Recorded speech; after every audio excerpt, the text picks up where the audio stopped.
All right, good morning, everyone. So we're going to officially start our program now. Today's program is brought to you by Hunt's Photo, and it's going to be presented by Alex Eisengart. I would like to first off introduce Gary Farber. Gary is with Hunt's Photo. Hunt sponsors all of our photography events throughout the year. He's going to be at our festival next week. So if you're a photographer, if you have questions about different gear, Gary's the person to ask. He's not beholden to any one company or brand or anything like that. So he can answer all your questions honestly. Just a really valuable resource. So if you're going to be at our festival, I really hope you find Gary and talk to him. He's a really wealth of knowledge. And so what I'll do is I'll go ahead and toss it over to Gary right now. He can tell you a little bit about hunts, and then he'll throw it over to Alex, and we'll go ahead and get the presentation going. So go Hi. ahead, Gary. Thank you so much. So I'm not sure if people know me or not. I recognize a few people, but I understand with Hunt's Photo. This is my 30th year with Hunts. I started actually when I was 14 years old. And really what I strive on more is building relationship with my customers, building that personalized service and that personal touch. So I recently got into photography myself about 3 years ago, and I'm shooting with a Sony 7 Mark IV, a Tamron 150-500 and a Sony 70-200 lens. I do mostly bird photography, but I also do landscape, I do sports and a bunch of other things. So I'll put my Instagram down in the chat. If you want to follow me on Instagram and Facebook, you're welcome to do so. But that's kind of what I do. So if you need anything, please reach out to me. Give me a shot of the business, and I'll be sure to take care of you, give you good prices, good service, and the personal touch. As far as the festival coming up, I'm not sure how many people are going to the festival next week. But Olympus will be there. Olympus will be there. They'll be loaning out gear, loaning out equipment. Tamron will be there. Fuji will be there. So those are the three companies that will be there. I'll be there as well with a table, and I'll be sponsoring some field trips. I'll be sponsoring some field trips. The people that I'm sponsoring this next week is Simon Tolzman. He was on here before doing a program last year. This is his second year returning, and Christopher Smith will be his second year returning. I'm not sure if there's any spots left. A lot of them are already sold out, but if you're still looking for spots, I guess you could talk to Donato or Luke. You could probably find some spots. There are a few spots left. But that's what I'll be there. I'll have show deals, etc., etc. So without further ado, I'd like to turn it to Alex. Hopefully if people are looking to do this program and not on this program, it will be recorded, but they'll miss out because it's going to be a great presentation. I've worked with Alex for about 3 years. He's done over 20 presentations on Zoom and has done a bunch of in-person workshops with the San Diego Birding Festival, Biggest Week of Birding, and what else? I think there was one more, but without further ado, you're in for a great treat. And hopefully I wasn't able to get him there this year. I don't know, maybe I can try and get him this year at the festival, but didn't work out this year, but hopefully next year it'll try. So without further ado, I'll turn this over to Alex and we'll get things started. Go ahead, Alex. Yeah, thank you, Gary. So I'll get started here.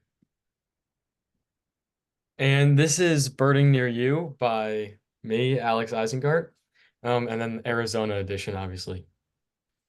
So just first, I also want to just thank Hunt's Photo and Video. He's been sponsoring me since the beginning. So thank you, Gary. If you guys have any photography needs or questions, Gary's your guy, and Hunt's Photo and Video is your place. So just put that down, put it in the back of your mind. So little disclaimers that all the photos in this presentation were taken by me within an hour drive of my house. Now the photos in the last section were taken elsewhere because it's going to be about birding near you. But right now I'm a 17-year-old birder and photographer. But of course there was a long time in there where I couldn't drive, and all I could do was bike or ask my dad to drive me to take me birding. So I got really good at birding close to home because that's all I could do.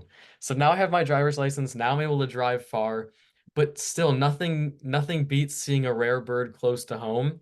Like the This is other a day. kid that's just 16 years Oh, old. I'm sorry. Here. Okay. So yeah, nothing beats seeing birds close to home. Like just the other day, I was just walking along the beach, and I was not birding, and I noticed a black-bellied whistling duck out in Ohio 30 minutes from my house. So that was pretty cool. Just you never know what's going to show up close to home. So all the pictures, so again, all the pictures in this talk were taken within an hour drive of my house, relatively close to home. And birds are all around you, like you don't have to drive far to find them. This picture right here of a Savannah sparrow was taken 1.5 miles from my house. There's this place called the Beechwood Park, and it's just like a little park that's stuck between two roads, so it's a boulevard, and it's just like a little green space, and there's all these birds that stop over there during migration. People don't really know if it is a birding spot because it's just really small, doesn't look like much. But I used to go out there all the time, and I found tons of birds there, like this Savannah sparrow.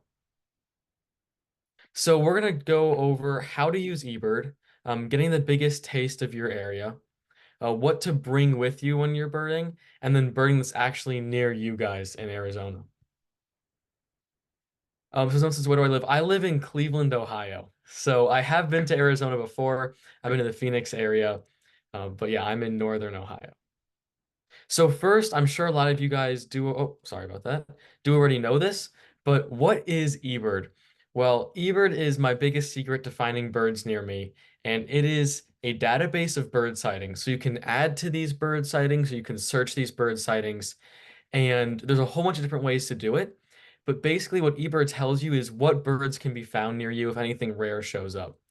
So you can search for birds individually. So the first way to do that is you type eBird into your Google search bar, and then you click the first link that pops up. So you'll type in, for example, eBird Dunlin, right? Because here's the range map for northwestern Ohio of a Dunlin.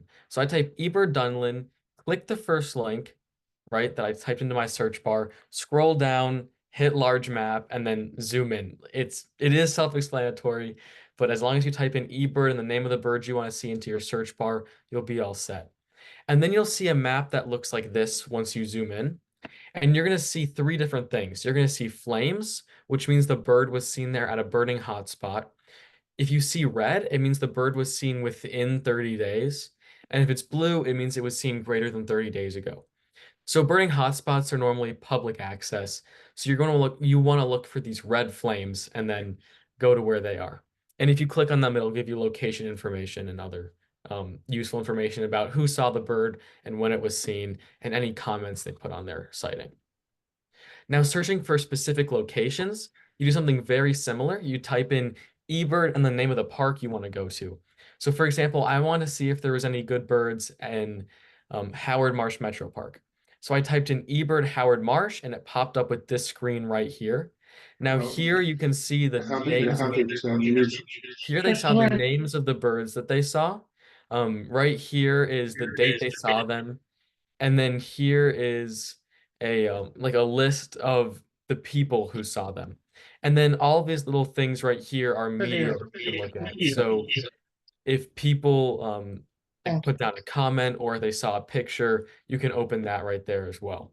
And this is really useful because if you want to figure out if there's birds at a park you want to go to, you don't actually have to go there. You can just look up what had been seen there. Saves you a lot of time. And then if you click on the date, it'll show you what that person specifically saw. So here, Karen from eBird in 2021 on April 13th saw 21 species at Howard Marsh. She went at 1 p.m. and she saw like 200 Dunlin, American golden plover, 100 coots. So it looked like it was a pretty good day. Now, if you want to get an alert for when something you need to see pops up near you, you can sign up for eBird Need Alerts. And that's when eBird sends you an email when a bird was seen that you haven't seen ever or this year. And then you select the region that it sends the alerts for and the time frame. So for example, if you want to have a rare bird alert, you can have it that eBird will send you an email when a bird that is rare to a region or a time period in that region was seen. So for example, you can only find snowy owls in Cleveland, Ohio during the winter. So if a snowy owl popped up in Cleveland, Ohio during the summer, that would send a rare bird alert, but if it showed up in the winter, it would not send a rare bird alert. Now, if a snowy owl showed up in Tucson, Arizona, no matter when the snowy owl showed up, it would send a rare bird alert to everyone saying there's a rare bird in Tucson. Now, you can also do need alerts where if there's a bird that you just haven't seen in a specific state or a specific county pops up, it will also send you an alert for that. And then for both of these, you can select the region, and it's great because you get a taste of birds from a different area when they stray from their range. Like that American avocet that I saw in Cleveland is pretty far out of its range because when I saw the avocet, it sent an email to everyone that signed up to the alert because, well, Ohio is not in an American avocet's range, right? It's more of a western bird and a southern bird. And it looks like my video got deleted. Okay. Now, when you bird close to home, you don't want to see the same birds every time. You want to get a large variety of birds. So in order to do that, you want to check out a whole bunch of different habitats because each habitat is going to have a different variety of birds. So check out all of the habitats near you and check each habitat out at different times of year. Now, also, a lot of people overlook urban birding because, well, they see the concrete jungle and they don't think of it as much of a jungle and more of concrete, right? And they think that it's not an ecosystem when really the city is an ecosystem. And I feel like we always like to say that grasslands or wetlands or forests are ecosystems, but the urban environment is an environment of itself and it's an ecosystem of itself. I mean, you have peregrine falcons nesting on the buildings, eating the pigeons, or house sparrows foraging for people's leftover food. It's just as much of an interconnected web as any other ecosystem is. Now, birds, especially during migration, will find little areas of green space and use them to stop over on their migration. And that's going to give you really high density of birds in the middle of cities, not mostly passerine. But what's also very important about know about urban birding is that a lot of birds get attracted to the lights of the city as they're migrating over at night. So they're getting drawn into the city and then they realize there's actually nowhere to go. So when they do find a little green space, um, you'll find a whole bunch of birds because everything is getting kind of magnetized to one spot. So this little park right here in downtown Cleveland is called Wendy Park. It's right on the lake. It's just like some grasses, some shrubs over here, and then some cottonwoods along the lakefront. And you can find tons of birds. It's a prime location along the shore of Lake Erie. So you have a whole bunch of different songbirds just packed into a small group of trees. And I was able to see 64 species in one morning during May in this tiny little group of trees. It was really, really cool. And the same thing goes for Tucson, like little areas of green space, or I guess it's not as green in the desert, but brown space, can have really high densities of birds, especially during migration. And then also, of course, water offered by the city in the desert. Now, urban birding in the winter is almost always close to water, especially in like northern areas, because that's a lot of times that's where the food is located, and if there is water scarcity, especially in the desert, it offers um, a great way to forage and to hydrate. So waterfowl and shorebirds will find any open space in cities. Now, if you're ever on a city that's along the ocean or a Great Lake, look out for breakwalls because they make calm water for ducks and then rivers as well. It's just a lot easier for them to forage and find food. Now, in the summer, it's a lot harder to bird in the city, and that's because it takes a lot of food to raise young. And the city just doesn't offer as much food as the middle of a larger preserve would. So when you are birding in the summer, check larger preserves in the city for birds because again, they need large areas to breed.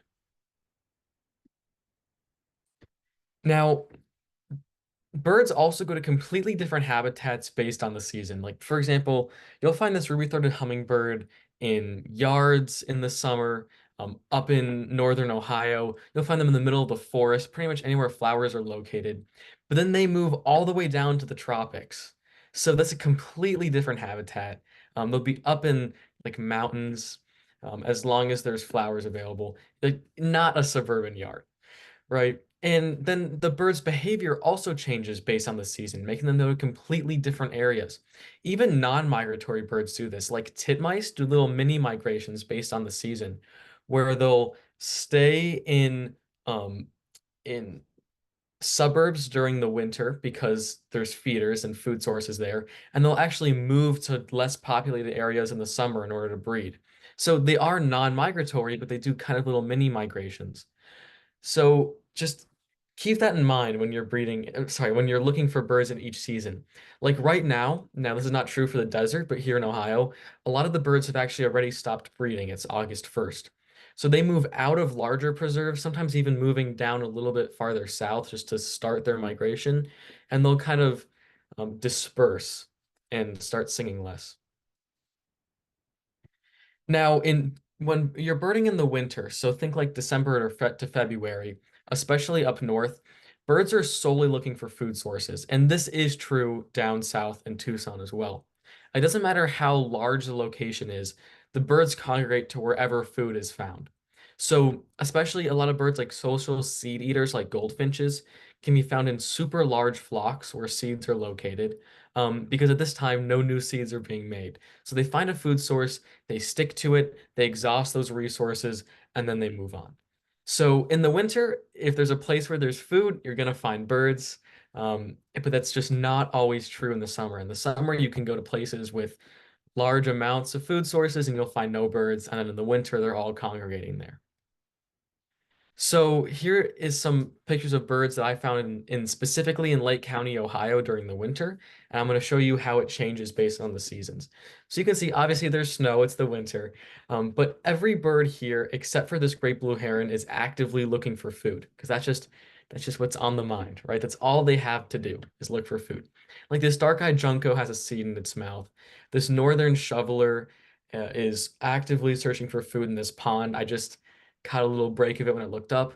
This American coot was pretty close by to the shoveler, again looking for plant material. The eastern towhee has a little seed in its mouth, and the goldfinch is obviously on a plant looking for food. Now, during spring migrations, this is March to May, birds are looking for stopover points on their migration. So they're looking for migration hotspots along oceans, lakes, or rivers, and then also like after the aforementioned city green spaces. This is especially true in Tucson. Like those riparian habitats are crucial for birds looking around rivers because they want to find areas that they know are going to have a lot of bugs. And then you'll also see birds like following up the Mississippi because they know that there's going to be good habitat along the Mississippi the whole way. And this is just by far the best time to bird because the birds are kind of in their fancy breeding plumages and there's just a lot of them and they're really focused on getting north. Now, once again, birds are in a rush to be the first to their breeding grounds, and their only thought is to move closer and closer to their breeding grounds to get farther north. So it's a great time to get really close views of birds because they kind of don't care about you as much. They're just kind of like feed, feed, feed, get north. And then bird migration is highly dependent on winds, and that's going to force birds into certain areas. And you can track that using birdcast.info. So Birdcast.info uses weather radar to track birds in flight, and it shows where the birds are migrating. So the closer it is to white, or kind of the warmer the color is, the more birds are migrating at that time.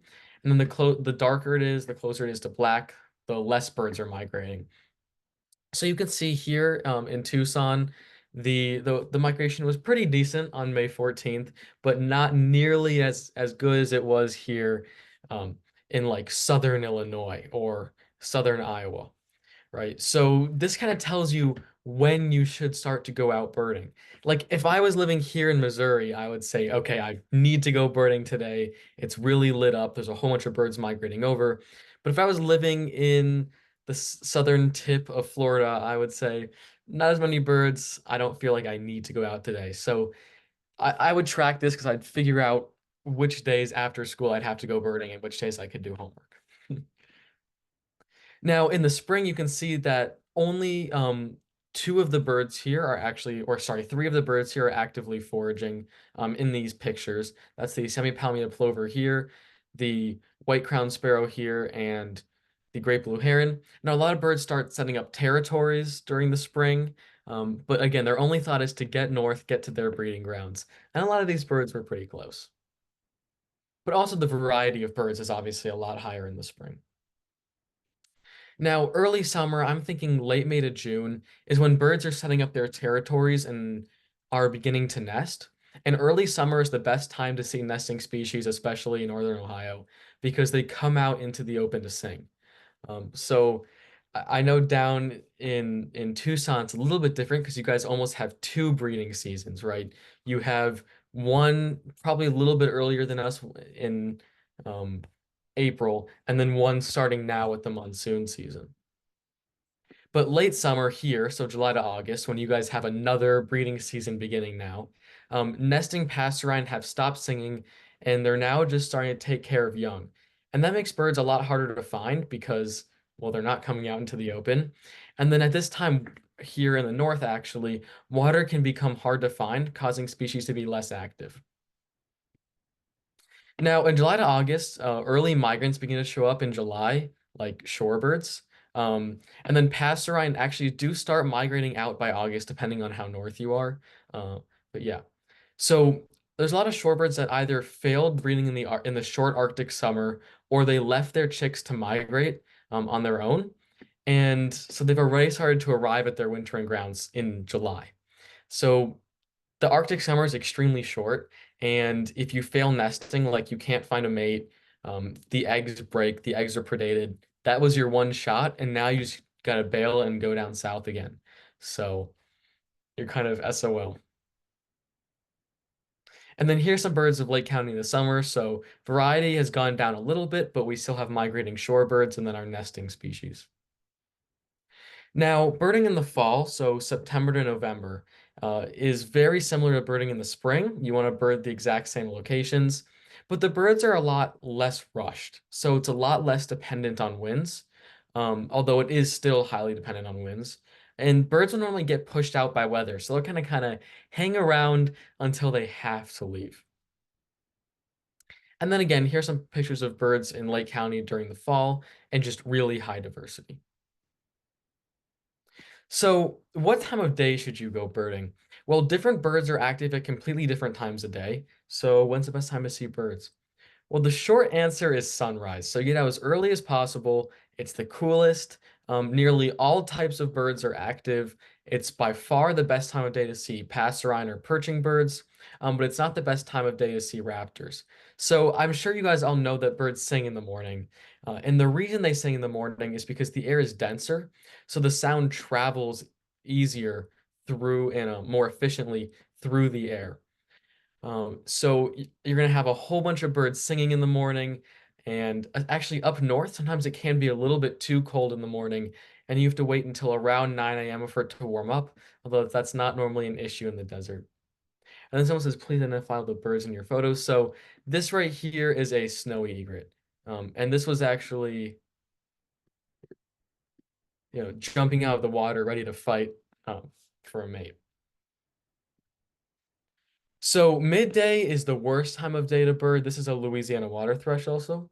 Um, and that's just because the birds spent all morning foraging and singing, so now they kind of need a time to rest. So you'll actually see birds that are a lot more visible nesting at this time of day, like mallards and other duck species, heron. They're sleeping midday. That's when they get to sleep because they're awake so early.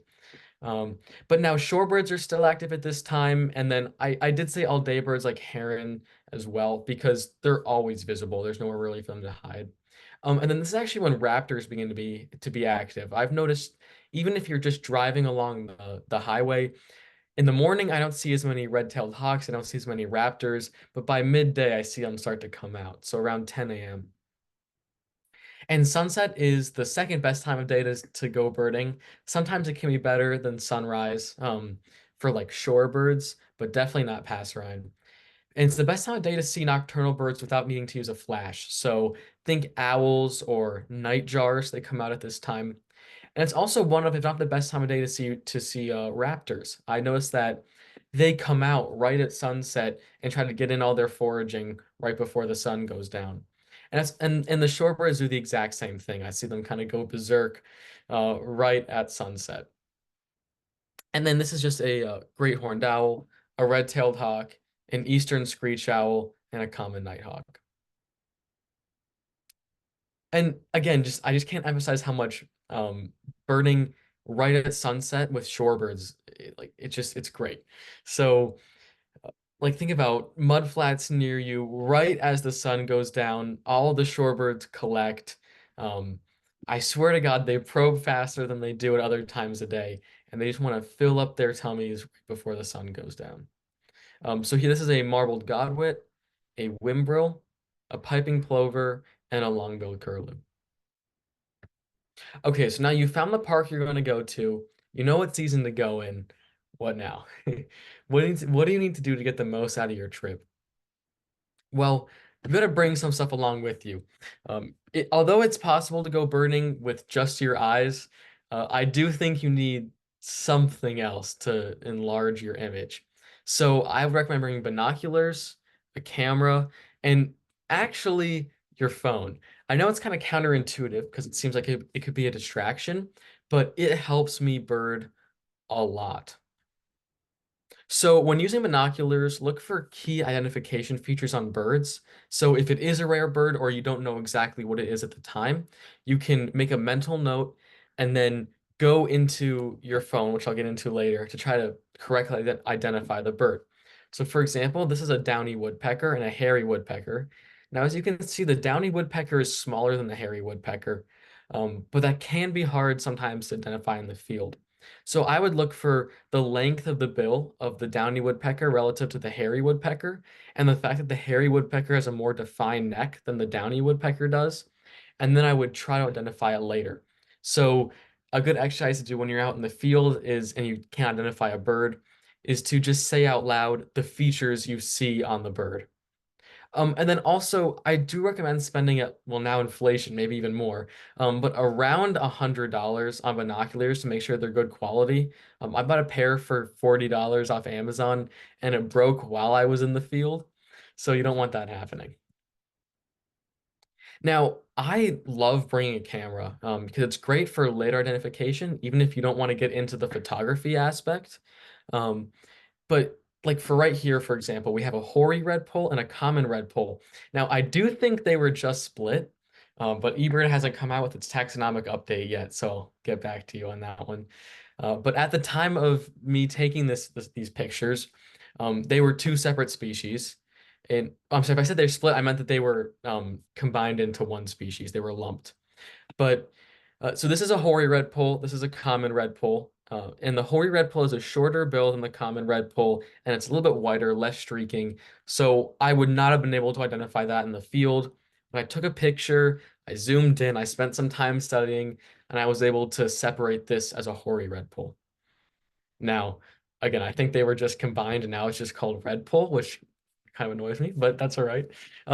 Now, I do also recommend buying a Sony camera. I absolutely love Sony. My Instagram handle is actually Kid with a Sony, so I'm pretty married to Sony. Now, I would bring a bird guide as well. So the Sibley bird guide is my favorite. I think the range maps are really, really accurate in the Sibley birding guide. This is the Sibley Birds East edition. It's just $16 on Amazon. They also have a Sibley Birds West edition, so you'd want that for Arizona. And it's a book, so you have to actually carry it. I don't really bring it out into the field, but I do just flip through it sometimes at home. Because it has a range map, a description of what the call sounds like, a short description of the bird, and then really, really good paintings of the bird, like what they look like in flight as well. So it really, really helps for identifying birds later.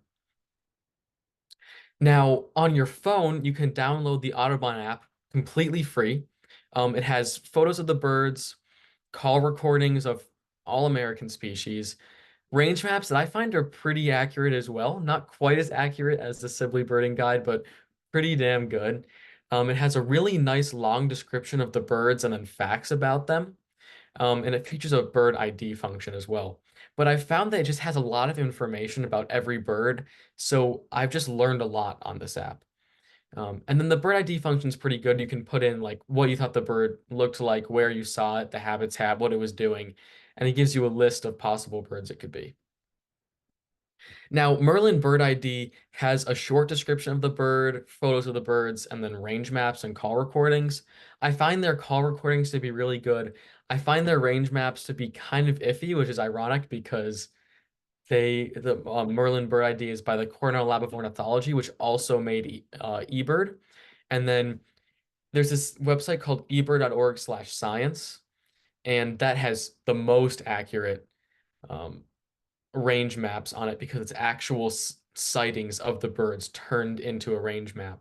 Um, but it has a really, really, really good um, bird ID by song or call recording feature called Sound ID.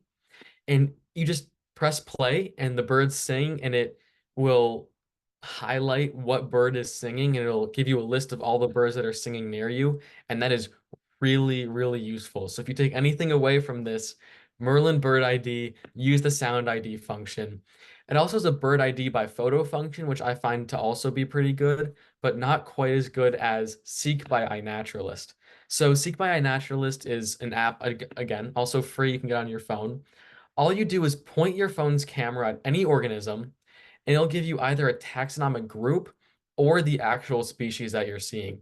So it's great for like identifying plants that are you can get really close to with your phone, or pointing at the back of your camera. Like just take a picture of the bird that you saw, and it can identify it. And it's pretty accurate. Like it would be able to identify the marbled godwit behind me. So it's very, very useful. Also, if you see like an insect or an amphibian or something that you don't recognize, or a reptile, it will be able to identify those as well.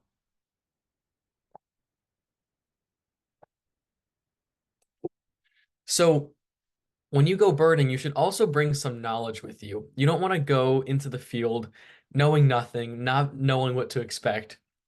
You want to have a target species. So a target species is a species that you really want to see when you go out, and it's as simple as that.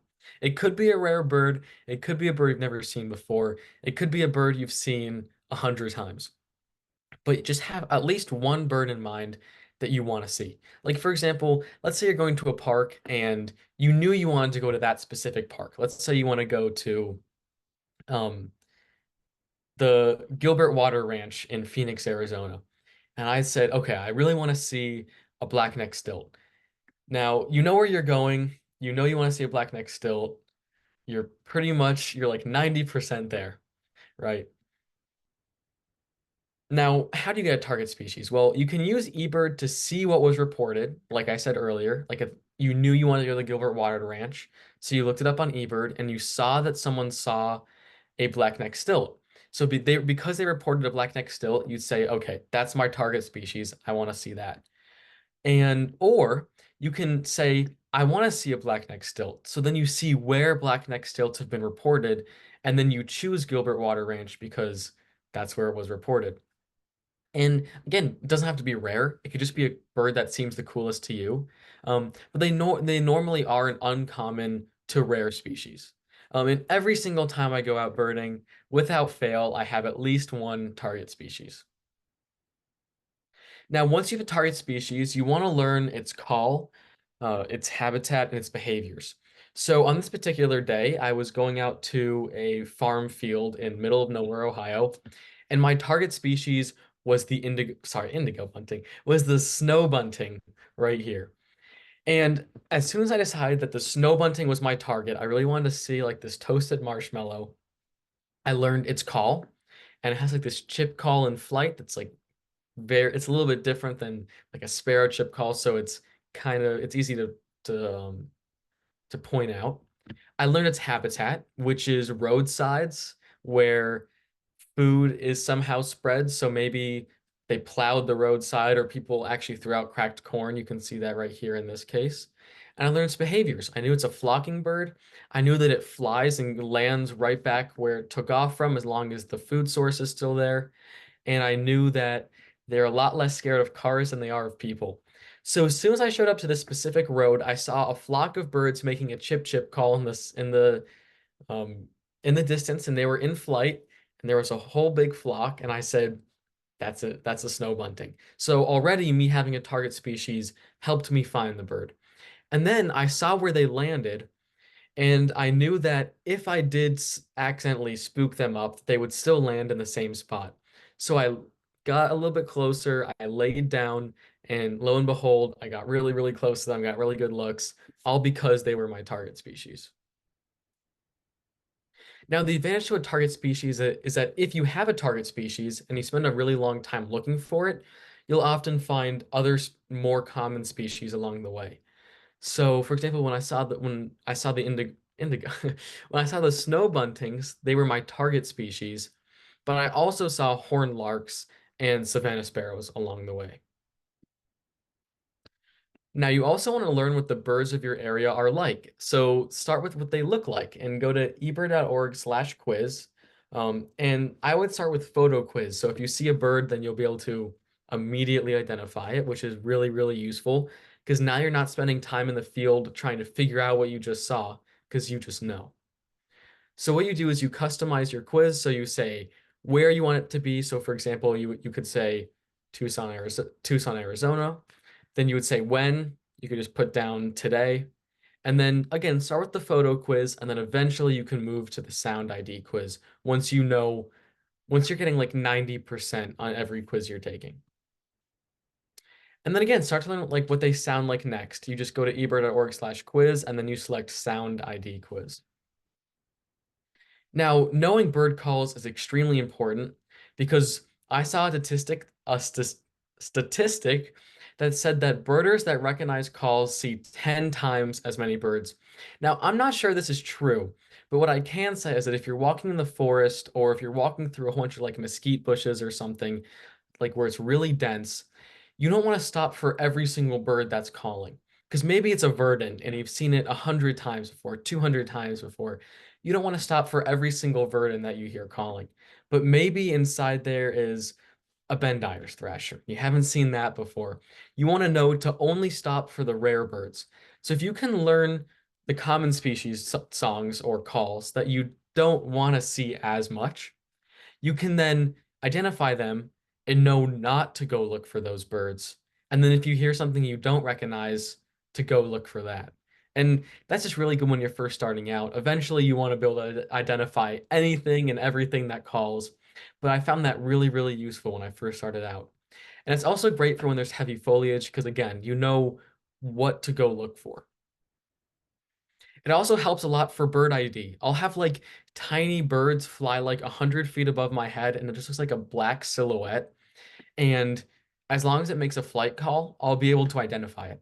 And it gets like when I'm birding with people, they're like, how? How did you know what that is? Well, the answer is it called in flight and I knew what it was. Or like flycatchers, like let's be real, like they all look the same, right? But I knew this was an Acadian flycatcher because it called right in front of me. And so yeah, again with flycatchers, like they almost look exactly the same. Like a lot of them look very, very similar, but their calls are completely different. And so it's very, very important for bird ID to know their calls. For example, the willow flycatcher and the alder flycatcher cannot be told apart even in the hand. They look way, way, way too similar. You have to take like wing measurements, I think, to be able to identify them. And sometimes you still can't because there's like uh, a certain wing chord that overlaps the two species. So the only way to 100% of the time be able to identify them is by knowing their calls. So here is a willow flycatcher. Here is an eastern wood pewee. Yes, they have different habitats, but they look very similar. But here's how their calls differ. So this is a willow flycatcher.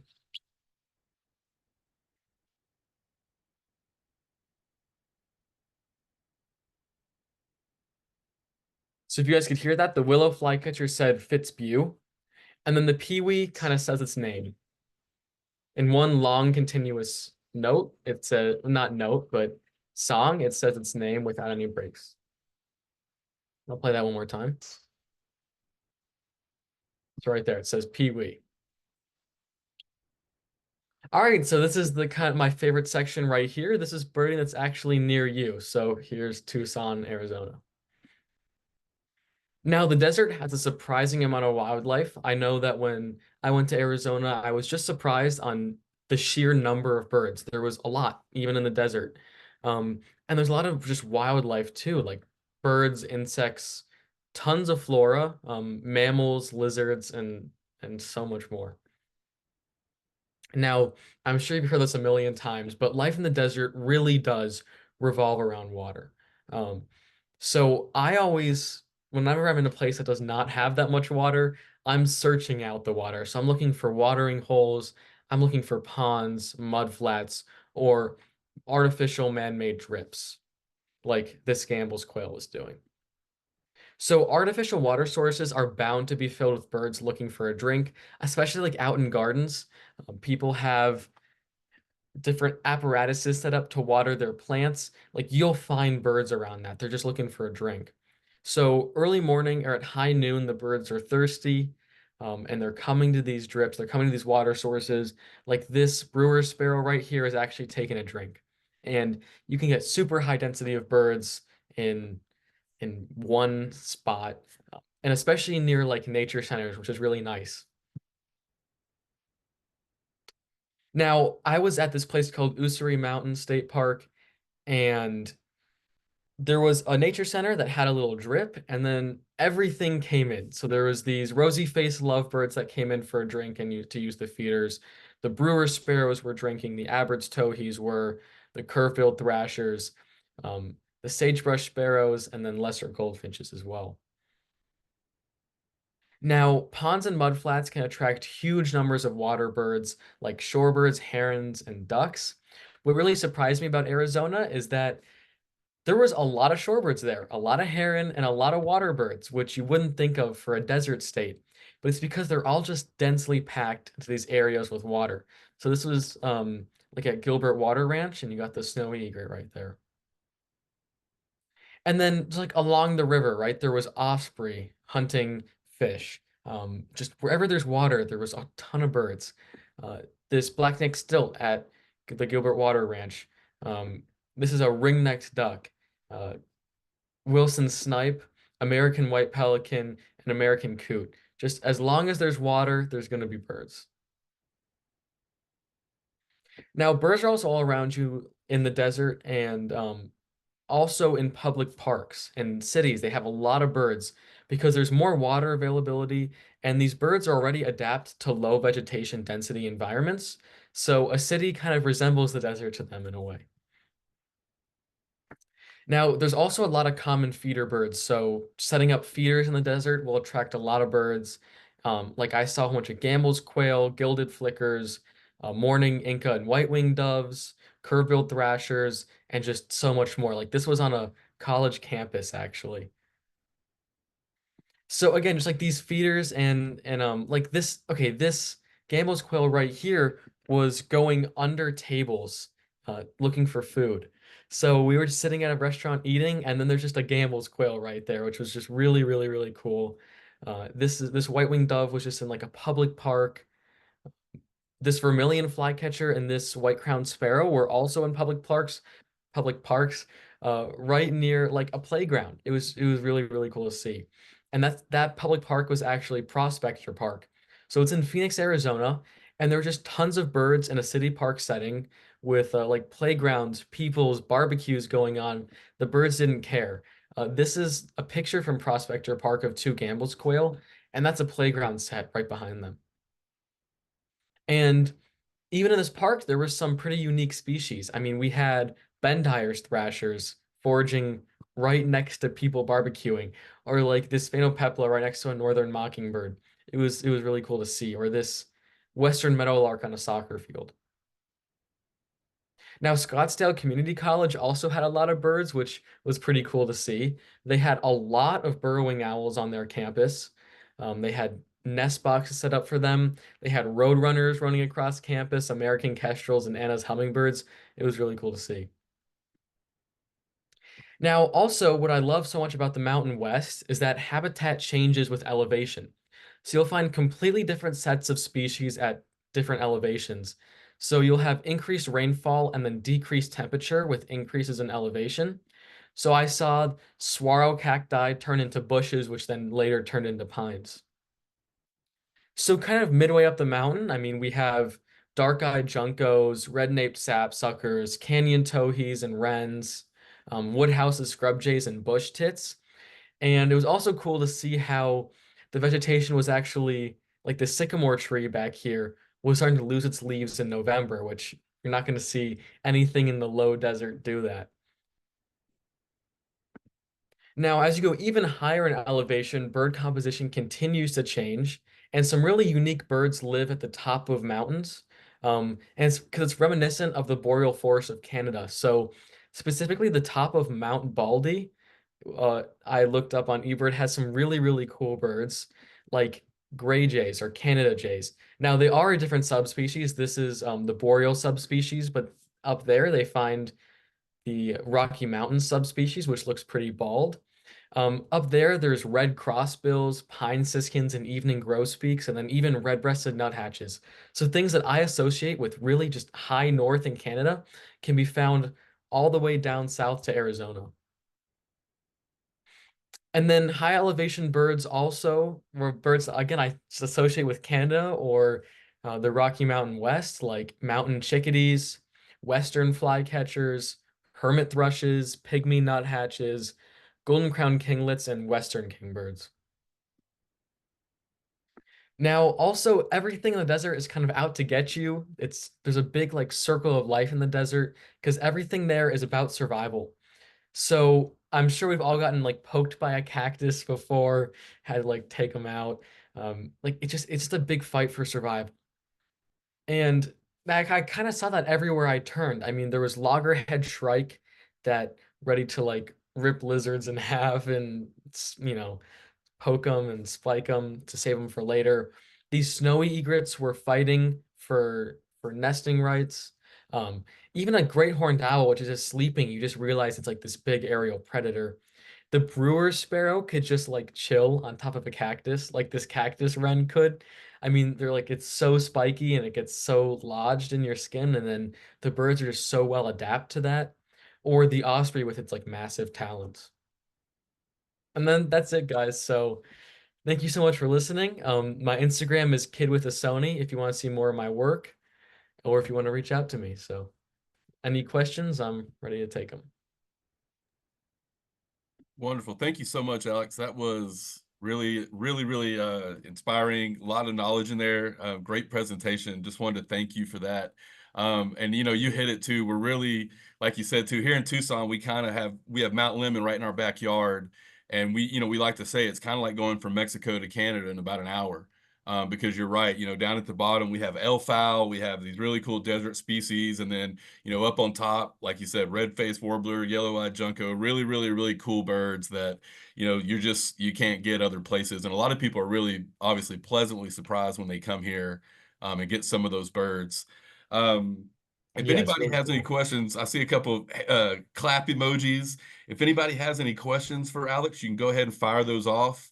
If you think of any after the presentation, like I said, I'm going to be sending out a wrap-up email to everybody. So if something kind of pops into your head in the next hour or so, or you're like, oh, I should have asked that, go ahead and ask me in the email and I can pass it on to Alex and we can get it answered for you that way. And again, this whole presentation has been recorded. So if you had to step away from anything or, if you want to go back and watch a certain section again or something, again, I'll send out that link to everybody this afternoon. So with that, we'll go ahead. Oh, we have a question from Christine. Do you see that one in the chat there, Alex? Oh, yeah.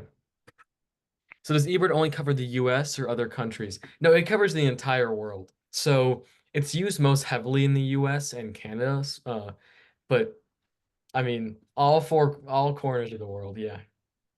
And to piggyback on that, Christine, and to kind of go back to what something Alex talked about earlier is the eBird, using that eBird quiz. It's very, very helpful. I moved to Tucson about 3 years ago, so it helped me a lot, getting familiar with these Sonoran Desert birds. I'm, co-leading a group to Belize in January, so I'm on eBird almost every day right now. You can set it to Belize, you can set the day of the year to any day that you want. So I'm practicing the January birds in Belize right now. So it's a lot of fun. eBird is an incredible, incredible resource. I know Alex talked about it quite a bit. What I also do now that I'm thinking of it in the wrap-up email, we had somebody last year do a 2-part presentation, basically all on eBird. So I can include the links to that as well, so that way you'll have that. But yeah, that was a good question, Christine. Yeah, it's funny you mentioned that because when I was studying I went to Costa Rica, so I was just every day on there studying at Yeah. least 2 quizzes a day for Costa Rica, and it got me really familiar with the birds. Yep, I feel pretty good about it. Well, Christine, it seems like you have the seasonal residency pattern down pat, because you have more sense than I do. I'm sitting in Arizona right now during the summer burning up, and I imagine you are pleasant as can be over in the UK, but we look forward to you getting back here in the winter. And so if anybody else doesn't have any other questions, if you want to ask Alex, you don't have to put it in the chat. You could also feel free to unmute yourself and ask him. But if we don't have any, I will go ahead and wrap it up. And again, we always want to wrap up by obviously thanking Alex for an incredible presentation. I learned a lot. I always love watching these myself because I always take things away from them. Also want to thank, again, Gary Farber with Hunt's Photo. They're the sponsor of all of these virtual presentation events. I'll also put a link in there to the Hunt's Photo website, so you can go and kind of peek around there and see all the cool stuff that they've got. And again, if you've got any questions, please feel free to send them to me. I can get them to Alex or Gary if need be. Just want to thank you all for being here, and again, invite you to our festival. And I know a lot of you aren't local, so you won't be able to make it, but invite you to our festival. If you're ever in town, I lead about 8 field trips a month all around town. They're free to sign. Mine are free. I want to keep all those barriers low for mine. So all of my trips are always free. So I invite you, and I hope that y'all will come birding with me sometime. And obviously, Alex, if we can get you down here next year, man, I would love to show you around. I think we'd have a lot of fun. Yeah, it'd be So awesome. yeah, for sure. So with that, I'll go ahead and wrap it up. Again, thank you all so much for being here. Thank you in helping further our mission of inspiring people to enjoy and protect birds. And we will see you on our next presentation. Have a great day, everybody. Thank you, everyone. Thank you. Have a good one. Thank you. Thank you.